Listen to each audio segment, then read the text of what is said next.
Guys, it's Nicole and I'm back. And today I'm introducing an amazing mom that I know personally. She blogs over at cleverlychanging.com and her name is Elle, and she's going to share her story of motherhood, the trials, the triumphs, and basically some tips that will help you to continue to press on and be an amazing mom. Hi, my name is Elle. I'm from cleverlychanging.com. I'm a mom of twin girls who are 7 years old, and I am 33. Before I became a mom, I used to work for a large entertainment company in their legal department, and I worked for about 12 hours a day. When I decided that I wanted to be a mom, I was around 25 years old. I hadn't actually had the conversation with my husband. We had been married for about 2 years prior to me getting pregnant.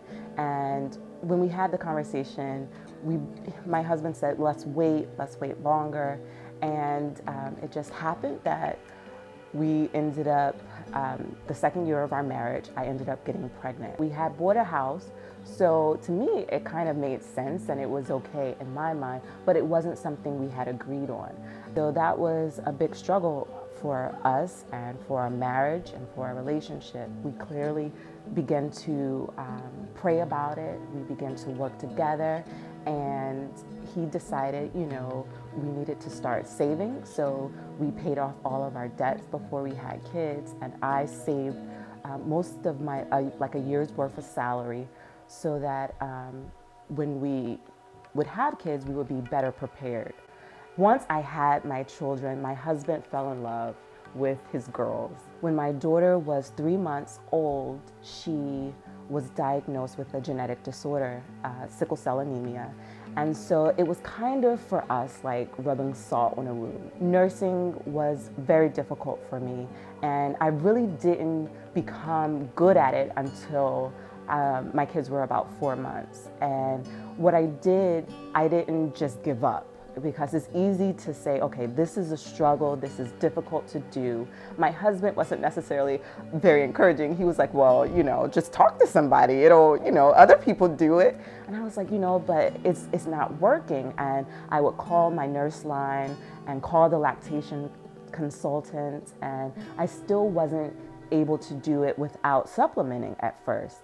And so what I did, I continued to pray, I continued to pump, and what ended up happening for both of my twins, one, I was able to nurse her just regularly, and the other one, I had to keep pumping, and I was able to do it for 2 years. So I was so determined that I was going to make it work and not give up, that I continued and I stayed with it. So when my children were 4 months, my mother-in-law came to help us, and because I had gone back to work, and she stayed for about 2 weeks, and that's really when, once I stopped working, because it was a lot. One of my children, she would starve herself in the day. She wouldn't take the bottle from my mother-in-law, and she would wait and nurse, and she would try to nurse every hour when I came home. And so I was totally exhausted when I had gone back to work. And I just realized, if this is going to work and I'm going to be able to do this successfully,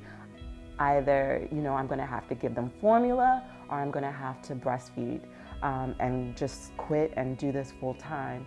And I talked to my husband about it. He said, I think that's best.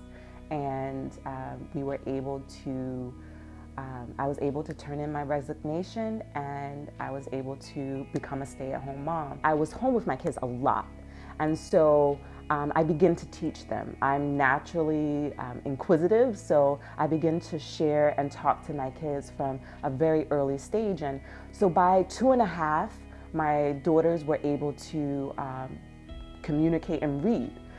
They were able to actually read a book and tell you all about the book, which it was different, but we spent a lot of time learning and reading together. My husband was homeschooled, and so he had talked to me about homeschooling my girls. And so because of the health challenges that my daughter had, we thought about it, and we said, it probably will be the best idea to homeschool them. When my daughter was 6, which was technically her kindergarten year, she was diagnosed, the same daughter was diagnosed with juvenile diabetes. And so again, I found myself in a position where I needed support and I needed to ask for help. And so it just, it made our lives very difficult at times, because when you have to go to the hospital, you can't you can stay as a parent, but if you have another child who's young, that other child cannot stay at the hospital. And so we kind of had to go back and forth, and that was pretty much, it was difficult. And as a caregiver, you're really giving of yourself a lot as a parent.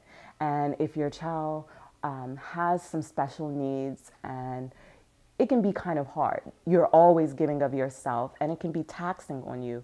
And so I found myself overwhelmed, and I was feeling discouraged as a parent, because when your child has diabetes, people kind of look at you like, oh, you gave your kid too much candy, you may have given your kid sodas. My daughter had never drank sodas. She had never had she had tasted candy, but she probably had candy maybe once a month, not very often. It wasn't something I bought. I really didn't buy sweets. So it really had nothing to do with that. It was, something that happened in her life that God allowed to happen, and but it wasn't based on something I did. But I felt like there was a weight of condemnation from other people, and it was very discouraging for me as a parent.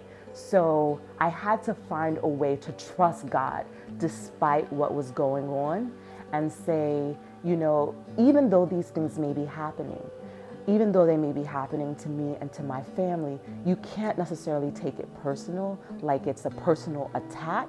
You have to realize that sometimes God allows things to happen so that you can support others who may be going through the same thing. So as moms, we shouldn't compare ourselves to each other. There is no mom who walked on this earth who did everything perfectly. So we have to kind of take a step back and realize, what are the needs of our children?